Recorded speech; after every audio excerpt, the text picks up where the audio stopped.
কি সুন্দর একটা আতরের বোতল। তো এই আতরের বোতলটা সবসময় আমরা ঘুমানোর সময় আমাদের মাথার কাছে থাকে। তো মানহা বলতেছে কি আমি দেখো এই আতরের বোতলটাকে এভাবে ঝাঁকায় এটার উপর রাখলে কি সুন্দর হয়।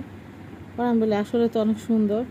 তো চিন্তা করলাম আপনাদের সাথে শেয়ার করি যে কি সুন্দর বাবলগুলো এই যে নিচে থেকে আস্তে আস্তে উপরের দিকে উঠতেছে, কি সুন্দর।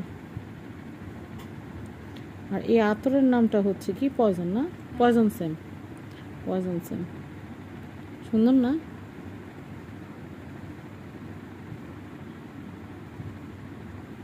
ওয়াও।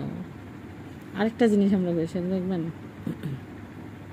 এই যে দেখেন আঙুলের এক্সরে, মানে এই যে এক্সরে দেখছো আমের হাড্ডি, এই যে নখ দেখছো কতটা ট্রান্সপারেন্ট। এই যে এরকম করলে এরকম হাড্ডির এক্সরে হয়, এই যে দেখছেন এই যে হাড্ডির ফাঁক দেখা যেতেছে যে, কিন্তু এই জায়গায় আর হয় না, এই পর্যন্ত হয়, এই পর্যন্ত দেখা যায় হাতের উপর দিয়া, এই যে দেখছেন এই যে এই পর্যন্ত দেখা যায়, কিন্তু এইখানে জায়গাটা এতটা হাড্ডি টাড্ডি দিয়ে ভরা যে এ পর্যন্ত দেখা যায় না, এই ফাঁপা জায়গাটুকু পর্যন্ত দেখা যায় দেখছেন।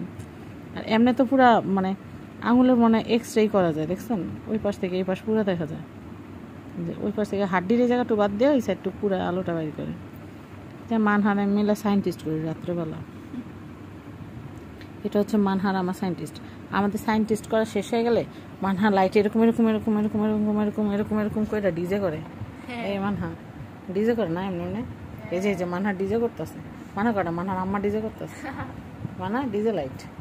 হ্যাঁ এই যে সায়েন্টিস্ট, তারপরে ডিজে লাইট, ডিস্কো ডিস্কো। আচ্ছা সবাই আল্লাহ হাফেজ দাও, আল্লাহ হাফেজ।